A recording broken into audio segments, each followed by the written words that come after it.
We're going to be dealing with a lot of quantities that represent functions, but we won't know what the functions are.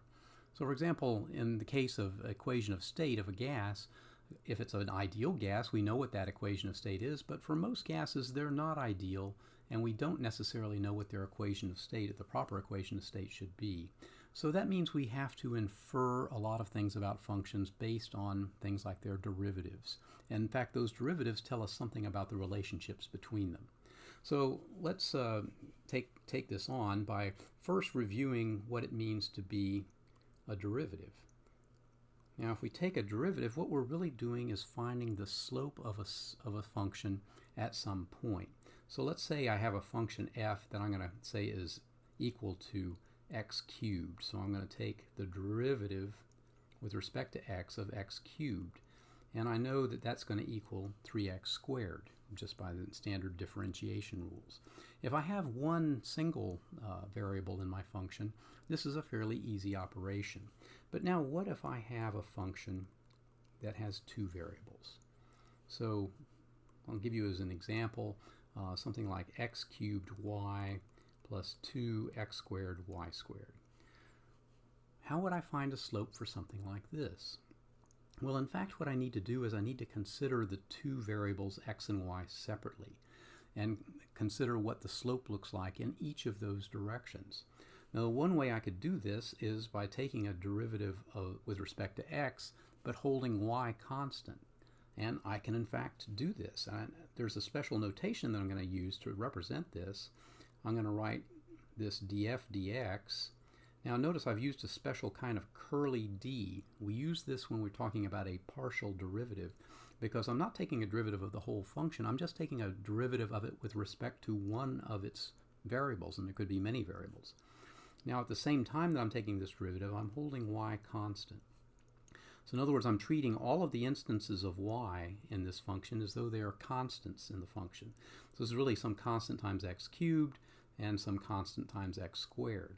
So when I take this derivative with respect to x, what I'll get is 3x squared y plus 4x y squared.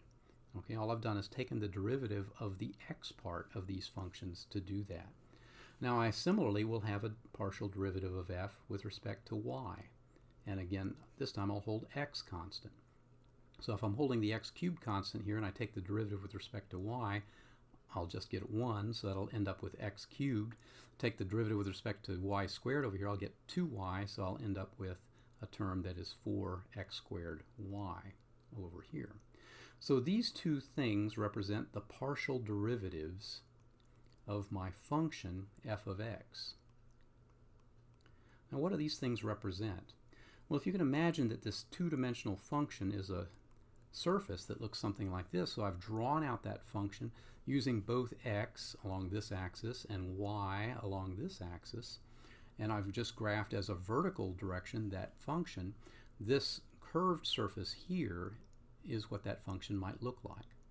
Now when I hold one of the variables constant, like if I hold y constant, that's like this red plane. This red plane exists where y is equal to 0. So where that plane intersects my function gives me a curve along here, and that curve is now drawn over here to show me how that function varies as it intersects that plane. And that's what we're doing when we're taking a partial derivative holding a variable constant. In this case, though, this partial derivative with y constant is going to tell me what the slope is over here at some point along that curve in that cross section of the function. So you can see that it's not really telling me sort of global information like this. This would tell me if I had a function like this, what's the slope at some point, and that's the only slope I need to worry about at that point.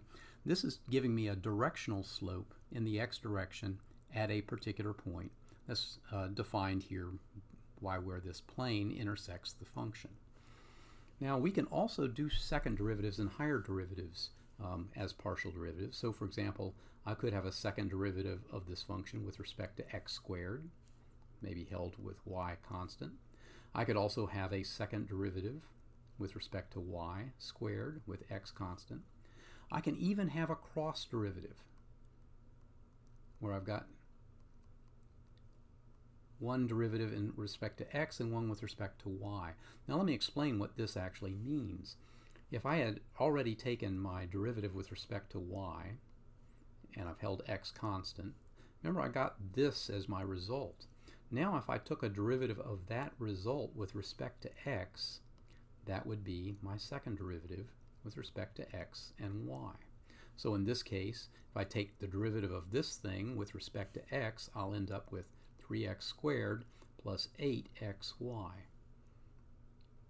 All right, now an interesting thing to note is that it doesn't matter the order in which you take the derivatives when you have a mixed second derivative like this. So if I had, for example, taken the derivative of y with respect to the partial derivative that I already had evaluated for df dx, and so now I'm taking the derivative of y for, oops, sorry, not that, with respect to this derivative up here. So I'm taking the derivative with respect to y, I'm going to get 3x squared, and then I take the derivative with respect to y here, I'm going to get 2 down, so 8xy. And now you'll notice that the result that I got here and the result that I got here are the same. So in other words, it doesn't matter what order I take those derivatives if I have a function that I am differentiating. Now that's true because what we've done here is we've determined exact derivatives for this function f of x. But sometimes we may be given a function that we don't know if it's an exact derivative or not. This ordinarily comes up when we're talking about total differentials. Now a total differential would be if I'm interested in how does f vary, and it's going to vary due to changes in both x and y. So what I'm going to do is I'm going to find a function, or I'm going to find an expression that describes how it changes in the x direction and how it changes in the y direction. So what are these things a and b that I've drawn here? Are they just constants? Well, they could be depending on the function, but more frequently they're going to be functions themselves of x and y. So I'll write it out like this. And these functions of x and y could either come from differentiating an actual function of f, like I've done up here, or they may come from just some other evaluation that I've done along the way. But I might be interested in knowing whether they came from a function like this. If I'm given this form initially, how can I tell if that resulted, or that was the result of taking derivatives with respect to a function? Is there some clue that I can get? Well, it turns out the clue we've already gone over, and that's the clue of taking the second derivative, in particular the second derivative that is a cross derivative. So if I had evaluated my total differential in the following way, if I had taken the partial derivative with respect to x at constant y, and the partial derivative with respect to y at constant x, and use those as the multipliers of dx and dy, then this is something that I would call an exact differential. It's an exact differential because it is depending upon a particular functional form. Now if I have a differential that I'm given and I want to know if it's exact, so for example maybe I'm given a differential that looks something like this. I've got 2xy squared dx and 2x squared y dy, and I want to know, is this exact? Well, I would look at this and say, well, it will be exact if this represents a partial derivative with respect to x and y held constant, and if this represents a partial derivative with respect to y with x held constant. But now in order to ascertain if that is true, the way I can test it is by forming the second derivatives, by taking a new derivative with respect to x and a new derivative with respect to y. So to form that cross derivative, I would take the derivative with respect to y of this one, and I would take the derivative with respect to x of this one and see if they're equal. And if they're equal, like they were in this case, then I would know that this is an exact differential. So what I really want to do is find dA dy and see if it is equal to dB dx. All right, so if I take this form and I assume that this is A and this is B, dA dy is going to equal, I'm going to take the derivative with respect to y, so I'm going to bring a 2 down. I'll end up with 4xy.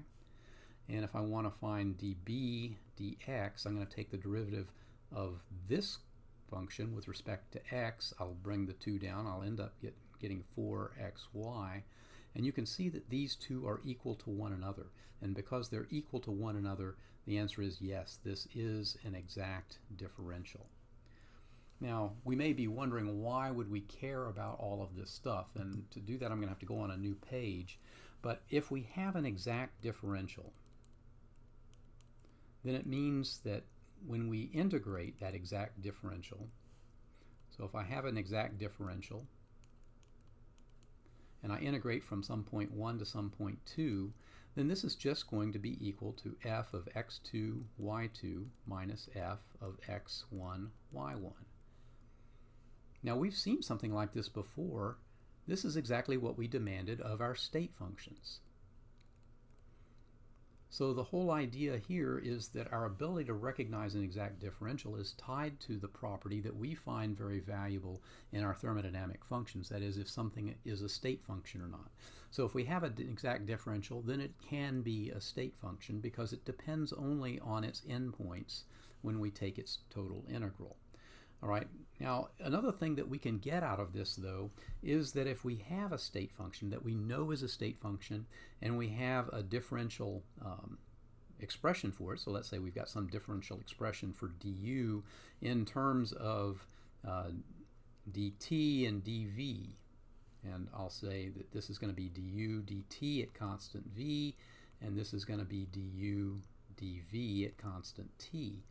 All right, this would be an exact differential, and whatever these things happen to be, they could be equal to other properties of the system, and we'll see some examples of that. If I can take the derivative of this with respect to v and the derivative of this with respect to t, I can set them equal to each other because I know that this is a state function and therefore these are exact differentials. So this has been a quick crash course on partial differentials and exact differentials, but we'll see some examples of this in the next few videos and in lessons over the next couple of weeks.